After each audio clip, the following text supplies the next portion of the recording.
Hey everybody, it's me, Dr. Slavic. You can call me M. And we're here for a very special episode. And what is special about it is I'm here to challenge my surgical rival. Let me go back so I can see it. Dr. Shemp. Dr. Shemp got in the game around the same time as me. We had similar grades and we were competing. But there's only one difference. I am the one who had my license revoked for malpractice, but I'm here to take his license so that I can get back in the game. Let's go to Dr. Shemp.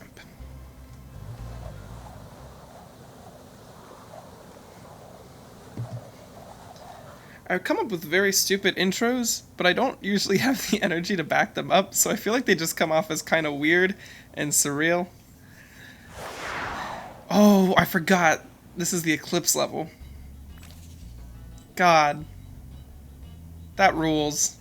This rules. Every single background rules. Every background is unique. Every single level is unique. Although this one actually reuses assets from Clifftown. There's these guys.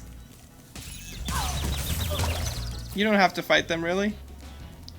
That's a bad example. We'll kill her and show off. They'll come charging towards you. They home in a little bit. But if you dodge them, yeah, they'll fall off and their gem will fly to you. So you don't even have to worry about fighting them. Thankfully, you can't permanently lose gems unless there's like a glitch that I don't know about. They're clad in metal, so, oh my god, I'm losing it. I think I burnt him, it's hard to tell, but they're clad in metal. The idea is that you charge forward and then you stop so that you can hit the, I don't know what you call them, mothers or whatever they are, soup ladies, so that they don't slap you off of the cliff. This is not nearly as hard a level as Toasty's level is. Toasty is probably my least favorite boss level until we get to a much later world. This one is pretty chill. You just go around, beat up ladies. That didn't quite come out right. Grab these key and gems, and then we're gonna sneak around back this way where there's this whirlwind. We take this whirlwind all the way up, grab these gems, and then all the way on that tiny rock spire. It's actually quite a big rock spire. We're gonna make sure we do the proper glide. Wasn't sure. And there's a nice, crisp 25 gems for us. After that, we're going to hop back into this whirlwind and rescue the first dragon of Dr. Shemp. Got a couple gems. Beautiful. And we have Trondo. Dr. Shemp thinks he's so cool. You don't know what it's been like listening to him over and over. But I tell you one thing, he should watch his back. See, we need more dragons that are just out to stab a bitch. You saw his knives. You could fly over to those chests. It's not really a great time for it. I'm actually going to challenge the boss first. Now, where is the boss, you say? I can't find him around this big wall? Well, I'm being foolish. You just climb up the stair. And that is Dr. Shemp. He has unique attack animations, like running around in a circle. Great. He's going to try and slap you. Just going to burn that voluptuous booty of his. Let him cross the board. And then you're going to follow him. All of these Spyro boss fights are chases for some reason. I was actually just kind of in a conversation about that. He does a lot of taunts, and it's kind of tricky to tell what's a taunt and what's the start up to an attack. Okay, when his eyes gleam, it seems like he's about to attack. Yeah, and then you turn around and you burn him. His butt was not a butt in the original. That is something that Toys for Bob, more like Toys for Butt, was like, you know what he needs? A big ol' dump truck. Well, he's pretty easy. I'm a little unfair if you're new because, oh my god. Please. What? No.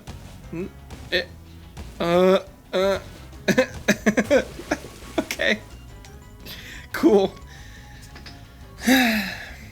Like I said, it's a little unfair if you haven't fought him before because his attack animations are designed to fake you out. But I've just internalized how he attacks now. So I will see you once I get a little taste of that butt a few more times. Alright, so this time, without falling into the geometry like an idiot, we're going to cross this way, grab these chests, grab some gems here. I'm going to take a look back and make sure we didn't miss anything. So yeah, his attacks can be tricky. Dr. Shemp's a fun character. I like that he just taunts a lot. Probably the most memorable boss in the game. That isn't Ganasty Ganork himself. Gonna grab that. Also, I recently looked it up between recordings, and that is supposed to be Tar. Okay. 5 more gems. I don't know what determines who respawns and who doesn't, other than completely randomly. Oh, up here. Perfect. These are gonna be our last gems. But yeah, the purple stuff in these worlds is intended to be Tar. I don't have a citation for that. So yeah, these guys... Oh no, they will! Okay. So they have programming for if they're not being sent towards you. That's interesting. I don't know why they respawned and the others didn't. It's kind of confusing. So yeah, Dr. Shemp's a memorable boss. Especially considering this is about as far of a boss fight as I would get as a kid. Usually I wouldn't even get this far, but if I got anywhere, it was to Dr. Shemp. So we're going to go ahead and return home. And we just beat a boss, which means there's one more thing for us to do in the Peacekeepers. And that's flying, baby. Everyone's favorite. Gotta keep going. Probably my last recording for the day, because I am starting to feel a little exhausted. I don't know if you can tell by the tone of my energy. I'm trying to keep it going, trying to keep it up. But I'm also a little tipsy, and I also work in the morning, so I don't want to get too overhyped for myself. But I figure I still have some energy. I still have the ability to record. So I might as well.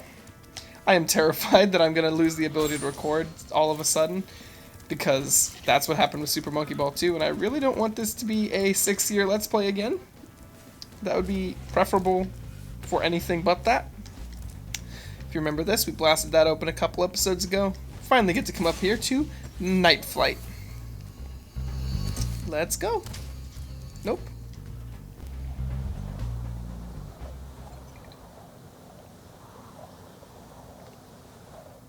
Probably should be more careful about drinking things during the quiet parts, because I know that in one recording I had to cut out the audio of me gulping, because I think it's actually the last flight level too. I'd only fly during the quiet times. Fly? Yeah, I'm flying right now, guys. Look at me, flapping my damn wings. One thing that I haven't been doing lately in these videos... Shit, whatever, fuck it. Here we go. I haven't been talking about my personal life much, but that's just because I've been very passionate about Spyro and covering, like, every single detail about it. So maybe I can cover a bit of that. Right now, personal life is wacko. I'm sure that's true for pretty much everyone right now. The world is in shit, especially if you're in the United States right now. I may have talked about this in Monkey Ball, but last December I graduated from college with a bachelor's in ecology and conservation biology, which is basically just biology with a fancier name.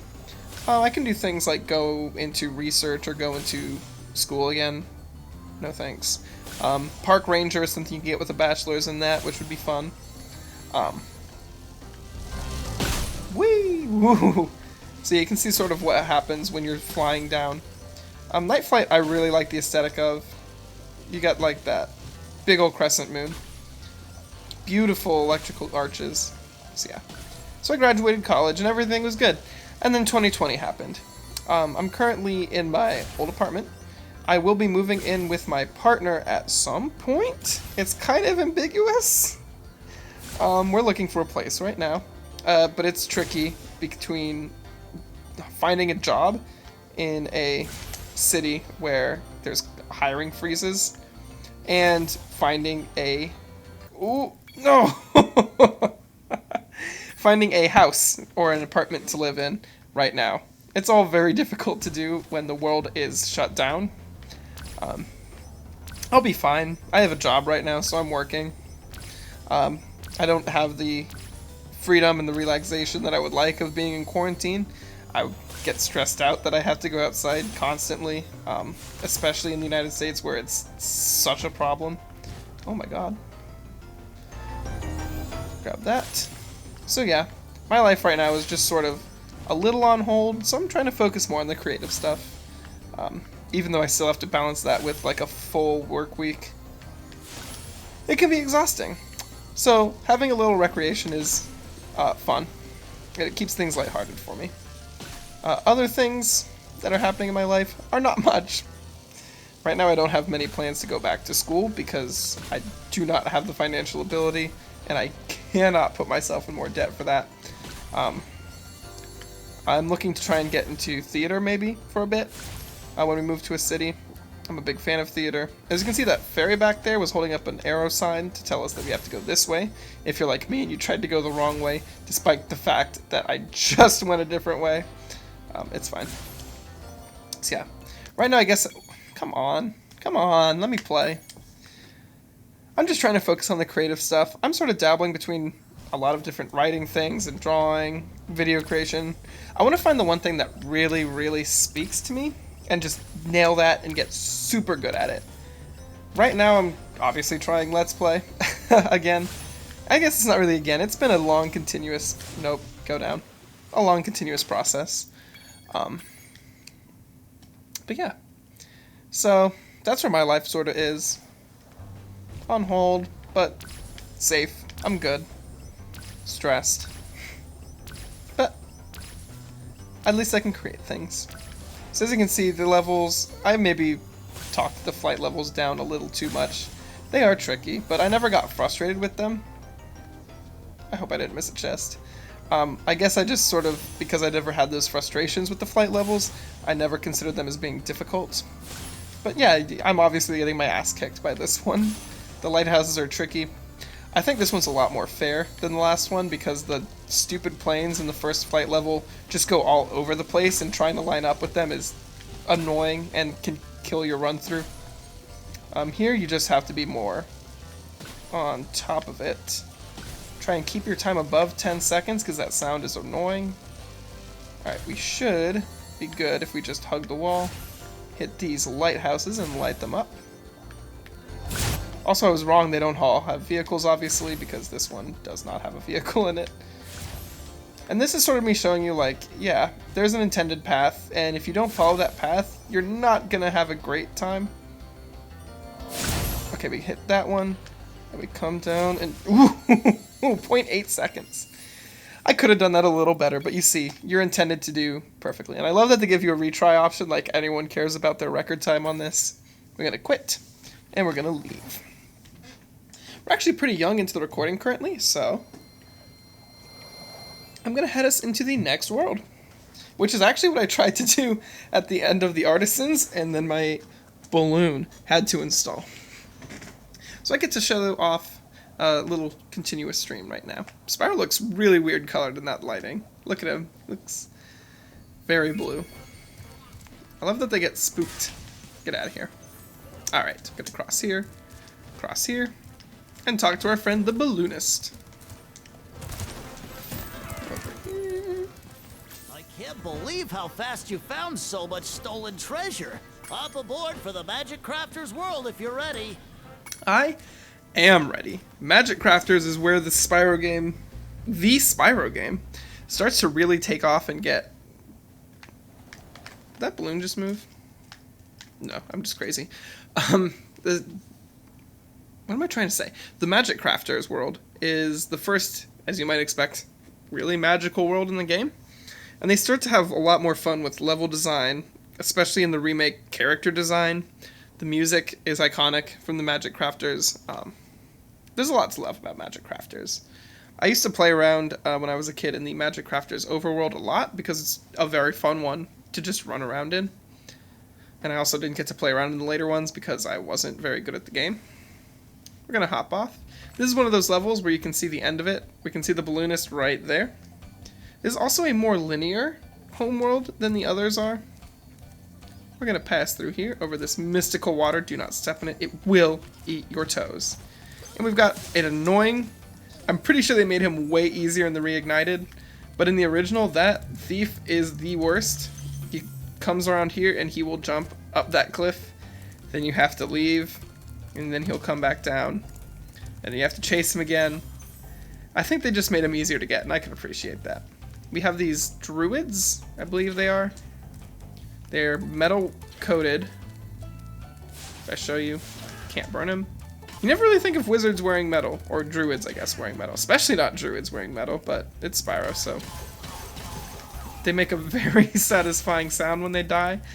That is like one of the most nostalgic sound effects from a video game for me, is that now, now, now, now. It's beautiful.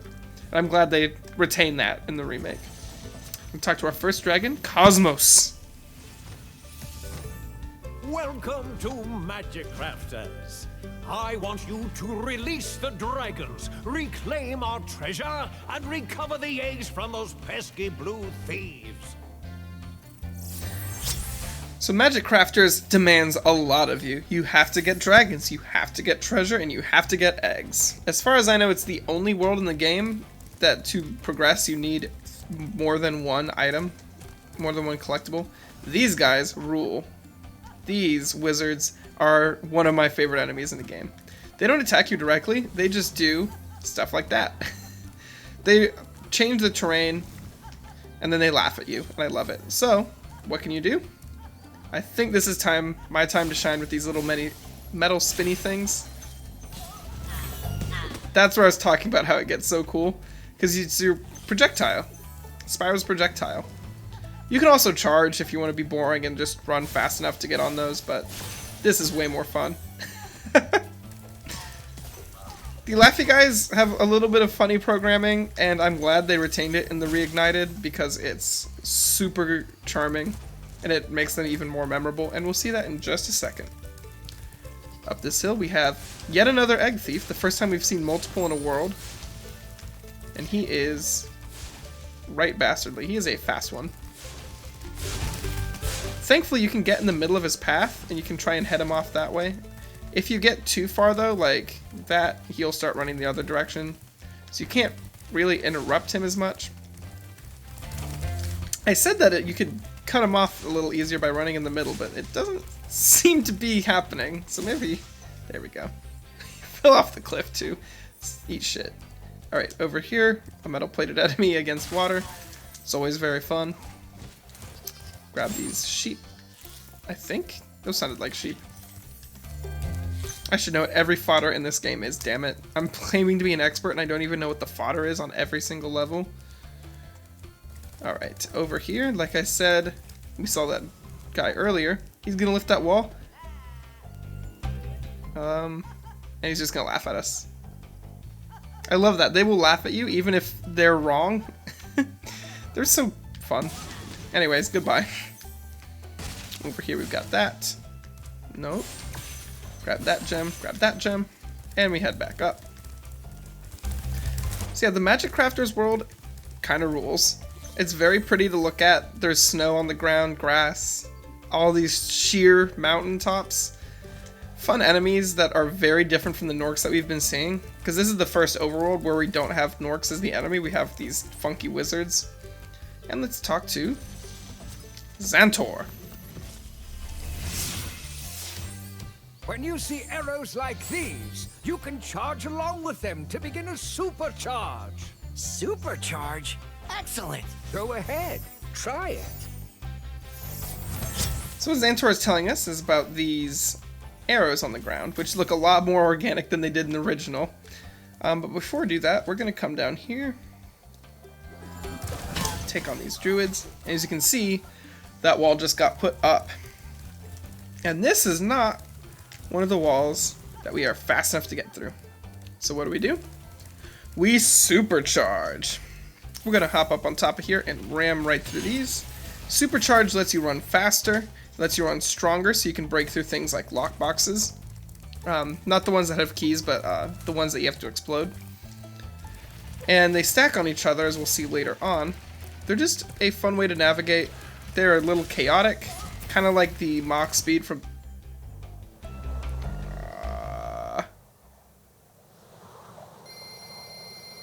I done fucked up. I will see you back in Magic Crafters, I guess. Alright, we're back in the Magic Crafters. That was a little embarrassing. I got overzealous with the charging. We got these little storm wizards. They're kind of funky. They give me a little scuff when I try to charge them. It's understandable. You shouldn't charge them. You should just run up and flame them. Take that, and then back here over this lake, we're gonna have a key. Hop back over. Drop down and fuck up these druids for some extra money. This is where they stop even remotely trying to hide the flight levels, as Boldar is gonna tell us. This portal leads to a special place where you can learn to fly. I remember when I was a young dragon, earning my wings. Learn to fly. Got it. Love that the dragon does just have a bong. Like, no ifs, ands, or buts about it. That was a dragon bong. My favorite anime, Dragon Bong. Anyways, don't hit me. Like I was saying, you can use this to break through lockboxes, you can use it to get extra speed, and you can use it to accidentally go to levels that you had no intention of going to yet, and completely respawn all the enemies. That's the kind of lockbox that you can break through. You've got another one of those storm wizards. They're really annoying if you charge them, because that lightning bolt attack comes straight at you. Again, just don't charge them. I still tend to charge through everything because I find it so satisfying. But it does lead you to taking more hits. Spyro's not a super hard game, so you can afford to take hits. And anytime you finish doing that, and by doing that I of course mean killing those green wizards. Let me make sure I'm not about to be thunderbolted. Whatever they were moving will revert to normal. So if there's a moving platform, it will stabilize, which is useful. And it means that it's very beneficial to kill them. Go ahead and kill you. Kill that sheepy. Let's just talk to the balloonist. Spyro, for recovering so many of our dragon eggs. Hop aboard for the Beastmaker's world if you're ready. Would you like to go? Yeah, I'd love to go. Bye, Tuco. So like I said, it gets pretty easy to skip levels later on once you have 100%ed a bunch of others. Not that that's super useful, I don't think, but if you have a use for it, so be it. I can't judge. As you see, we still have a key, which shows up nice and dutifully on the right side of our screen. This little punk respawns, and if you're curious what they drop, don't waste your time with thieves because they will just give you 1 pearl. It's kind of a shame. This is a little tricky. I think this is... Oh? No. Okay. You good? You guys good? Have fun. They're on a date. Anyways, this cave is a lot more obvious in the original. In the Reignited, I had to search for it. Oh my god. Great. Like I said, that cave, and I promised there was a cave there, and I'm not just an idiot who flies into walls and dies. It was a much more obvious cave. I've never had an overworld kick my ass so much, and it's sent us back here. That is unfortunate. I'm not gonna fuck with you. No. I am going to go ahead and... Yes. That makes me feel better for dying. I got to do that again. I'll just show that you are faster than the ones there. Take you two out. Perfect, perfect, perfect! Then we're going to hop. Skip. I'm not going to make it. No. This is a tricky glide. No, I don't feel like that was right. I'm going to try something else. Fine, whatever. It's good practice. Come back here. The thieves are a lot more terrifying looking in the remake than they were. This might be the kind where you have to jump from a high... Yeah, that did the trick. We've got one of my spooky boys in here, giving me an extra life. Thank you. Back up to 24, and... I don't have the key. I'll be right back. Alright, I'm back up to this vantage point. I have the key. I don't have sparks. I don't want to talk about it. That was a disaster. I'm gonna just fly back to the cave. Go to the treasure chest. Open it up. We're gonna get the last 10 gems. By hand, because Sparks abandoned us. And we definitely didn't just get hit too much.